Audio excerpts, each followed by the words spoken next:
Everyone thinks crashes come from sudden shocks. A war, a virus, a political scandal, something dramatic enough to blame on a headline. But the truth is far quieter and far more uncomfortable. Collapses begin when everything still looks perfect. That's the paradox of 1929, and it's the paradox of 2027. When people feel safest, the system is usually already cracking. You see the skyscrapers going up, the stock charts rising, the government reports promising soft landings, and you assume that someone, somewhere, must be in control. But every major financial breakdown in history tells you the same story. Nobody is steering the ship. They're just rearranging the furniture on deck. Picture the United States in 1928. Unemployment at historic lows. Wall Street celebrating. Banks offering loans to anyone with a pulse. Newspapers declaring a new economic era. And underneath that optimism, a simple ratio had turned fatal. Far more claims existed on future wealth than the real wealth that could ever be produced. More shares, more credit, more debt, all chasing the same dollars of actual value. Everyone felt rich, but the math was already impossible. Now look at the world in 2027. You're hearing the same language. Resilient economy, stable inflation, record profits. But beneath that surface sits the largest avalanche of paper claims in human history. Government bonds, corporate debt, derivatives, the digital promises of entire nations. Central banks assure you they can manage liquidity. Politicians tell you the system is sound. But those are the same assurances the Bank of England made in 1825, the same promises the French Assembly made with Assignan in 1793, the same calm speeches Herbert Hoover gave in early 1929. It always feels calm right before the storm, because the calm is manufactured. The danger isn't visible in the news. It's buried in the balance sheets, in the leverage ratios, in the quiet expansion of obligations that can never realistically be paid back. The world doesn't collapse when things are bad. It collapses when numbers drift too far from reality, when trust holds up an entire structure long after the foundation has rotted. Everyone assumes today's financial world just evolved, as if markets, central banks, and global money flows appeared naturally, like rivers. But nothing about the system we live in is natural.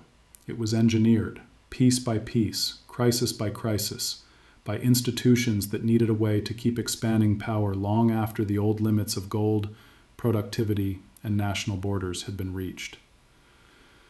The real beginning wasn't 2008, and not even 1971 when Nixon closed the gold window. The seed was planted in the late 19th century when empires realized they could no longer fund growth with taxes or plunder alone. Britain, France, the United States, each discovered the same trick.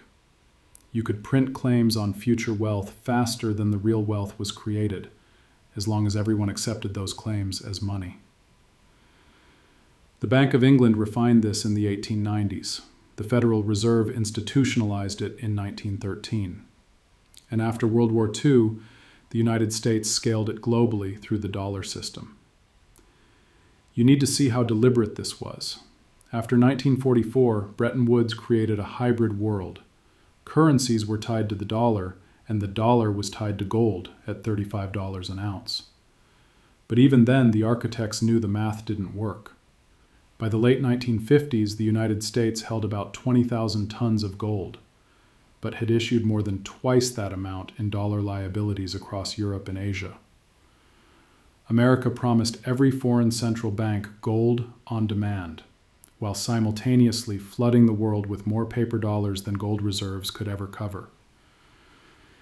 It was a confidence game dressed up as a monetary treaty. This imbalance birthed something new, the eurodollar market. Dollars created outside the United States, beyond regulation, beyond reserve requirements. By the mid-1960s, there were more dollars offshore than onshore. Banks in London, Zurich, Nassau, and Hong Kong discovered they could create dollars simply by lending them. No printing presses, no backing, just a ledger entry. A private global money system was quietly emerging parallel to the official one. This is where the modern architecture takes shape. To maintain credibility, central banks had to pretend everything was still tied to gold, but behind the curtain, they were playing a different game, multiplying credit faster than gold, GDP, or productivity could keep up. France saw it first. In 1965, Charles de Gaulle demanded the United States deliver its gold. Other countries followed. Between 1958 and 1971, U.S. gold reserves collapsed from 20,000 tons to barely 8,000. The illusion cracked. When Nixon suspended gold convertibility on August 15, 1971, the world expected a temporary measure. Instead, that moment became the foundation of the modern system, a world where money was no longer anchored to anything physical. Every dollar, every bond, every derivative became pure promise, enforced only by trust and by the political power behind it. Here's the part no one explains. Removing gold didn't create chaos, it created scalability. Governments could now issue debt without limit. Banks could create credit without gold reserves pulling them back.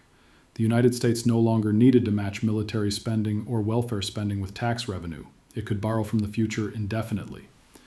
Debt became the new empire, and the beneficiaries were the same actors who shaped earlier financial systems: creditors, central banks, multinational corporations. To stabilize this expanding universe of paper promises, a replacement anchor was needed. That anchor became energy. In 1974, the United States and Saudi Arabia agreed that oil would only be sold in dollars. This wasn't just a trade arrangement, it was a monetary redesign. If every nation needed dollars to buy oil, then every nation had to hold dollars as reserves. Suddenly, the world's most essential commodity was tied to a currency backed by nothing but faith and naval fleets. The gold standard became the oil standard. From that moment forward, the system grew on one mechanism: expanding credit at a pace faster than the underlying economy.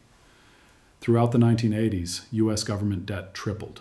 Through the 1990s, financial derivatives exploded from almost nothing to more than $100 trillion in notional value. In the 2000s, China joined the dollar system, recycling its trade surplus into U.S. bonds, feeding America's borrowing machine. And after 2008, the Federal Reserve rewrote the final rule: if private markets can't absorb the debt, the central bank will. Quantitative easing wasn't innovation. It was the logical next step of a system whose survival depended on constant expansion. Every era tells you the same story in different costumes. In France in the 1790s, the National Assembly kept printing assignats, always promising that more issuance will stabilize the market. In the 1920s, U.S. brokers extended margin loans far beyond deposits, claiming that new financial science justified it. And today, central banks expand balance sheets into the trillions, arguing that modern tools make them safe. But the mechanism is always the same. Promises grow faster than real wealth, until one day trust becomes the only thing holding the system together. And trust, unlike gold or oil, can vanish overnight. If this gave you a deeper look at how the financial world was engineered, drop a comment with your city. I want to see how far this history travels. Everyone loves the boom. No matter the century, no matter the country, humans react the same way when credit expands. We convince ourselves we've discovered a new kind of wealth.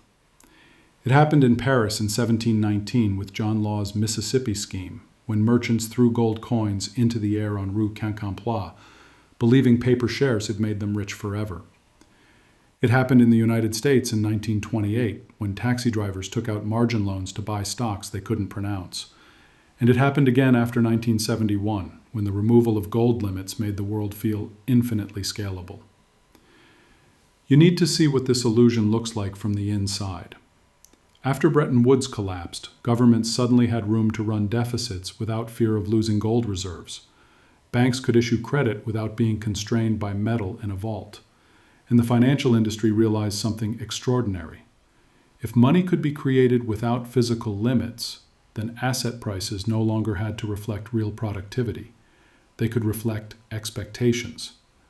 And expectations could be pushed, marketed, engineered. The 1980s were the first major test. Deregulation in London created the Big Bang of 1986, unshackling banks from old constraints. In the US, Reagan-era policies opened the door for leverage buyouts, junk bonds, and financial products that multiplied credit claims at unprecedented speed. For every dollar lent, new instruments were created to relend it, insure it, repackage it. A single loan could spawn an entire ecosystem of synthetic value. This wasn't fraud. It was optimism monetized. Every boom convinces people that the mechanism powering it is self-correcting. In the 1920s, economists insisted that brokers' loans were safe because modern diversification reduces risk. In the 1990s, analysts preached that the internet creates unlimited productivity. After 2008, central banks told the world quantitative easing is temporary, even as balance sheets grew from hundreds of billions to trillions. We, you and I, the public, participate willingly because the rewards feel real. Your house goes up in price. Your index fund grows. Your salary stays roughly the same, but your net worth increases on paper. And because it feels like wealth, you treat it like wealth. You borrow against it. You spend it. You structure your life around numbers that only exist as long as someone else believes them. This is the phase of illusion, when credit expansion looks like prosperity. Throughout the 1990s and early 2000s, the United States experienced the longest uninterrupted growth cycle in its history. Productivity gains were moderate, but debt growth was explosive. By 2007, total U.S. credit market debt had reached over 350% of GDP. This meant something simple. Every dollar of income in the real economy was supporting more than $3 of debt claims. The world looked wealthy, but the underlying cash flows were thin. China joined the game next. After WTO entry in 2001, its export boom produced a mountain of dollars that had to be recycled. And because those dollars were recycled into U.S. Treasury bonds, they fed America's borrowing loop. China built cities. America built consumption. Both used debt as the engine. This wasn't globalization. It was synchronized leverage. By the 2010s, central banks became the main characters. The Federal Reserve, ECB, Bank of Japan, and Bank of England collectively pushed global interest rates towards zero, making borrowing nearly free. Governments issued trillions in new bonds. Corporations issued trillions more. Investors, desperate for yield, piled into anything with the slightest return. Tech startups, high-yield debt, crypto tokens, SPACs. Asset prices detached from fundamentals, just like they did in the 1920s, just like they did in every credit boom in recorded history. But the illusion wasn't just financial, it became cultural. People began to believe that growth without limits was natural, that central banks could prevent recessions indefinitely, that asset prices could only rise, that risks could be managed, hedged, spread, or algorithmically neutralized. In 2021, when U.S. tech companies reach valuations larger than entire European economies, analysts praised it as innovation instead of leverage-driven demand. And here's the key. Illusions require collaboration. The banks create credit, the politicians promise stability, the media sells optimism.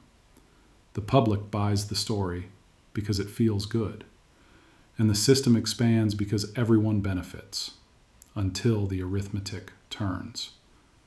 It always turns. In France, in the 1790s, assignats inflated so fast that bread cost 10 times more within a year. In 1929, margin debt grew faster than corporate earnings until even minor price drops triggered forced selling. In the early 2000s, U.S. mortgages were issued to borrowers without income, assets, or documentation because lenders believed the collateral, rising home prices, guaranteed safety. In the 2010s and 2020s, the global illusion took a new form: faith in central banks as omnipotent guardians. People believed that as long as institutions like the Fed, the ECB, and the Bank of Japan stood ready, nothing truly bad could happen. But believing a central bank can prevent a crisis is like believing the fire department can prevent arson. They react. They do not control the fuel. The fuel today is the same as in every historical boom. Claims have outgrown the real economy. And the phase of illusion is the moment when those claims begin to detach completely. When the system feels strongest because it's actually the most fragile. If this helped you see how prosperity can be engineered and why it never lasts forever, tell me where you're watching from. Everyone imagines collapses as explosions, sudden, dramatic, impossible to ignore. But real financial breakdowns begin as whispers. A number doesn't add up. A payment arrives late. A yield curve inverts. A bank reports temporary liquidity issues. Then something tiny snaps in a place nobody is watching, and the entire structure reveals what it really is. Leverage stacked on leverage, trust wrapped around trust, an empire of claims waiting for gravity. Look at 1929. The crash wasn't caused by a single bad day. It began when the margin system, loans used to buy stocks with only 10% down, quietly crossed a threshold. By October, for every real dollar in the market, there were 9 borrowed dollars chasing the same shares. The mathematics no longer worked. A 2% decline forced liquidations. Liquidations caused more declines. Confidence flipped. And once confidence cracks, no policy speech can glue it back. The same pattern appeared in the London gold pool in 1968. 8 central banks tried to defend the price of gold at $35 an ounce. They sold bullion every time demand surged, but the more they sold, the more the market realized they were bleeding reserves. One day in March, the demand simply overwhelmed them. The pool collapsed. The official gold price died. The paper system exposed itself. The numbers had outrun the metal. Today, the moment of exposure comes from a different direction, but the math is the same. After 2008, global debt doubled. After 2020, it doubled again. Governments issued trillions in bonds at near zero rates. Corporations refinanced cheap. Households borrowed against inflated assets. Everyone behaved as if interest rates would stay low forever, as if liquidity would always be abundant, as if central banks could control the cost of money the way one controls a thermostat. Then inflation returned, not a little, not briefly. Between 2021 and 2023, U.S. prices rose faster than at any point since the early 1980s. Europe followed. Emerging markets cracked first. To stop inflation, central banks had to raise interest rates, the one thing the debt-soaked system couldn't handle. This is the moment when mathematics broke politics. Every 1% increase in global interest rates adds hundreds of billions in additional debt service costs. Governments suddenly pay more just to roll over existing obligations. Corporations that thrived on cheap credit face refinancing cliffs. Households see mortgages reset. Banks see the value of their bond portfolios fall. The system wasn't built for rising rates. It was built for eternal ease. The exposure began quietly. A few pension funds in the UK blew up in 2022 because leveraged liability hedging strategies backfired when yields moved too fast. Then regional banks in the United States failed in 2023 because they had bought long-term bonds at low yields, never imagining the Fed would hike rates by more than 500 basis points. Then sovereign spreads began widening. Italy, Turkey, Argentina, Pakistan. The pressure points moved outward like cracks in ice. By 2025, something deeper became visible: the sheer scale of future obligations, unfunded pensions, healthcare liabilities, corporate debt walls, municipal deficits, interest expenses rising faster than tax revenues. The illusion of stability evaporated because stability had been borrowed, not earned. And now, approaching 2027, the system stands in the same posture as 1929. Everyone is leveraged to an assumption that no longer holds. Back then it was eternal stock market growth. Today it's eternal debt affordability. The mechanics of collapse haven't changed. When interest costs exceed the ability to pay, entities must choose: default, inflate, or beg central banks for rescue. France in 1789 chose inflation through assignats. The US in 1971 chose inflation through dollar devaluation. Argentina cycles through all three. But in every case, the same event occurs. The true value of paper claims is revealed to be far lower than the numbers printed on them. The exposure phase isn't only financial, it becomes political. In the late 1920s, as credit contracted, governments turned to protectionism and nationalism. In the 1970s, as the dollar system fractured, oil became a geopolitical weapon. Today, as debt math squeezes governments, you see the same symptoms: trade wars, currency blocks, capital controls, new alliances built not on ideology, but on survival. A system doesn't collapse when people panic. It collapses when numbers no longer obey the rules that politicians promised they would. You can delay recognition with speeches. You can hide losses in accounting. You can print liquidity. But you can't force an over-leveraged structure to stay balanced once the cost of carrying it exceeds the benefits. That's where we are now. Not at the explosion, but at the exposure. The moment where the system admits, silently, that it cannot fulfill all the promises written on its own paper.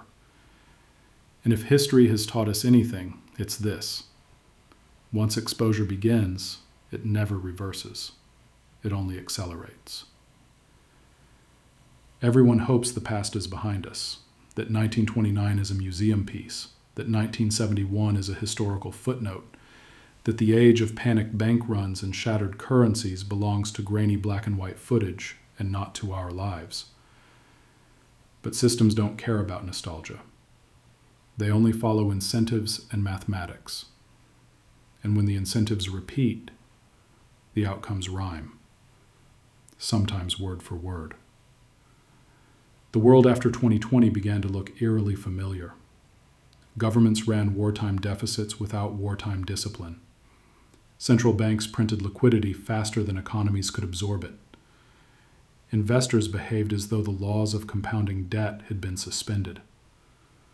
And like every era before the fall, society drifted into the same psychological pattern: denial, distraction, and the comforting illusion that this time is different, because technology is newer, markets are bigger, and our leaders speak more confidently.